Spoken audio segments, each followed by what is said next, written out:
All right, let's dive right in. Welcome to this explainer. Today, we're opening the dossier on the invisible forces that are fundamentally altering our planet's temperature. You know, whenever we talk about climate change, it's so easy to just fixate on one famous name. But the truth? It's actually a whole lot more complex, and frankly, a lot more fascinating. We're literally dealing with an entire lineup of atmospheric actors. To really get a grip on how our climate is shifting, we've got to look past that one famous suspect. We need to investigate the entire cast of characters trapped up there in our sky. Carbon dioxide is, well, it's just one piece of a much larger puzzle. We need to figure out who the other players are, where they come from, and exactly how they're pulling the strings of our global temperature. So let's take a look at how this whole thing actually happens.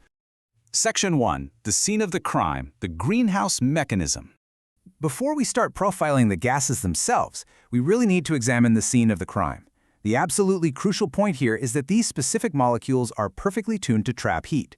When we say greenhouse gas, we're talking about a gas that literally absorbs infrared radiation from the sun. Instead of just letting that heat bounce harmlessly back into the void of space, these gases absorb it, circulate it, and end up warming both the Earth's surface and the lower atmosphere. Now, to be clear, this mechanism is exactly what keeps our planet habitable. It keeps us alive. But as the concentration of these gases grows, it's rapidly turning into a bit of a trap. So here's how that trap snaps shut, step by step. First off, the sun's shortwave radiation passes right through our atmosphere, pretty much unimpeded. Second, this radiation strikes the Earth, and the Earth's surface warms up. Third, the Earth re-emits this energy, but now actually it's in the form of infrared heat. And fourth, well, this is where the gases go to work. They absorb that specific infrared heat and circulate it. It's like sunlight enters easily, but the resulting heat just struggles to escape the atmospheric net. Section 2. The primary suspects, natural gases. Okay, now that we know their methods, let's line up the suspects. If we rank them in descending order of their contribution to the Earth's natural greenhouse effect, we've got water vapor at the very top. Then, that's followed by carbon dioxide, nitrous oxide, methane, and finally ozone. What's truly fascinating here is how water vapor behaves. You might not normally think of water as a climate culprit, right? But it actually acts as this massive feedback mechanism. As the Earth's atmosphere warms up from other factors, more water vapor forms. And this increased water vapor drives more clouds and precipitation, which in turn traps even more heat, further shifting the climate. It is a continuous, self-reinforcing loop. Wild, right? Now, when we pit the most famous gas against methane, we see a really fascinating contrast. Carbon dioxide is the heavy hitter in sheer volume. It's released through natural respiration and, of course, human activities like burning fossil fuels, making it the most important long-lived forcing of climate change. But take a look over at methane. While there is way less of it up in the atmosphere, on a molecule-for-molecule basis, it is far more active at trapping heat than CO2. It's basically this incredible battle between sheer abundance and raw heat-trapping power. Because CO2 is that primary long-lived forcing gas, keeping a close eye on it is absolutely paramount. To do this, scientists rely on something called the Keeling curve. This is the totally vital continuous metric that allows us to monitor exactly how much carbon dioxide is concentrating in our environment over time.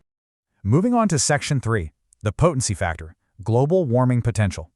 But wait, abundance isn't the whole story. So let's introduce a terrifying multiplier effect. We can essentially gamify these gases by assigning them a global warming potential, or GWP, score.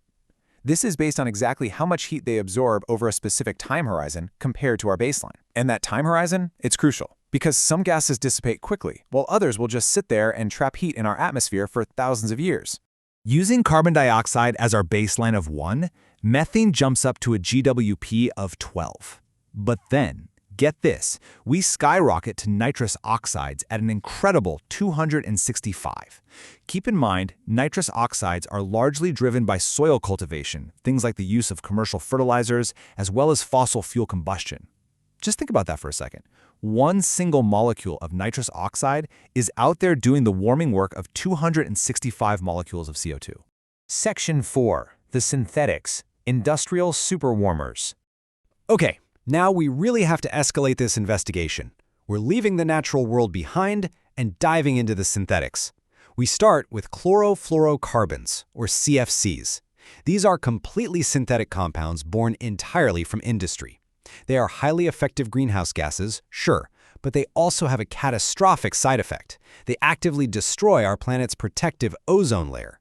Because of this dual threat, international agreements actually had to rush in to regulate their production and release. But the synthetic story definitely doesn't end there. Everyday items and processes generate industrial byproducts and chemical replacements.